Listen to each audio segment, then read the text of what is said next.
Senators Michael Bennet and Cory Gardner announced they are co-sponsoring legislation that would install new rules in the Senate during the government shutdown. The bill stipulates that the Senate would be required to take attendance every hour for every day as long as the shutdown continued under punishment of arrest. Craig, this got some great attention, and maybe that's what the whole bill is about. But just the idea that, hey, when there's a Republican and a Democrat working together, and if a shutdown's going to happen, the senators have to stay there and work it out. They can't go home. They can't go hide somewhere.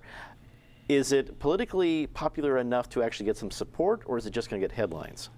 I doubt it, but it's fun to think about. All those senators being arrested, although if you believe some of the Democrats, 47 senators should have been arrested for writing an open letter to Iran. I had the great privilege and pleasure of being in the Capitol Tuesday before last for the Netanyahu speech. And after that speech, which was attended by Cory Gardner and Michael Bennet, I had the pleasure of meeting with them both, and I saw them interact. These are amiable individuals, and I do think they have bipartisan instincts. But as for this legislation, as fun as it is to contemplate, I think it's just political theater and designed for a good headline, and they got it. Penn, you're a former state lawmaker, and frankly, I think sometimes there's a little more rationale at the State House and State Senate than there is in the U.S. version. But do you think this can go any further, and could it catch on? I mean, could people at least talk about it before it fizzles away? That's going to be the interesting thing to see. I think it is political theater. I think it's a cute idea. But what a lot of folks don't realize is it's actually law and practice in many states. In Colorado, the legislature has something called a call of the House or a call of the Senate.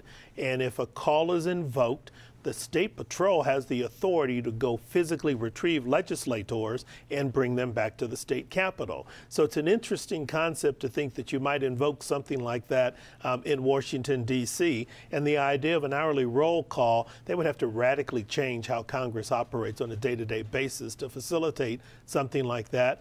But I think the most interesting thing about this proposal is, you know, this is about the fourth or fifth time I've heard people talk about it this week. And they say things like, well, yeah, they're getting paid a whole bunch of money. You know, if they shut down the government, maybe they ought to sit there and figure it out rather than go home and claim it's somebody in Washington and everybody's left Washington. So it's going to be interesting to see if this picks up steam. Patty, this also seemed like a pretty not only a fun move, but I think a smart move by Bennet and Gardner. For both their, Bennett's going to be running for re-election far sooner than Gardner will, but it's a good bipartisan look. They're kind of arm in arm in this idea, taking on the whole gridlock of Washington, especially during a shutdown. Do you think that will come across to their constituents here in Colorado? It's certainly not going to hurt. So you've got the two Colorado senators, one Democrat, one Republican, playing nice together and going up against the silliness of the U.S. Senate and the fact that these people can earn that much money and just not show up. So I think they won good headlines. They're not going to win this bill going through, but they won good headlines, and that's good for Colorado and for these senators. David, put your spin on this. Is there some merit to what's going on? Is it pure political theater? What value do they get here at home for this move? Only the article in the Denver Post and discussion of their stupid idea, like here. You know, so this is how it's great that they're both smart and bipartisan and amiable, and they come up with this preposterous idea. It's always been the rule that if there's a quorum call, for example, and you need to get the quorum, then the president of the Senate can order the Capitol Police to go out and find people. In fact, Senator Bob Packwood got dragged back in, actually carried in feet first for a famous quorum call, I believe in 1988. So that's nothing new.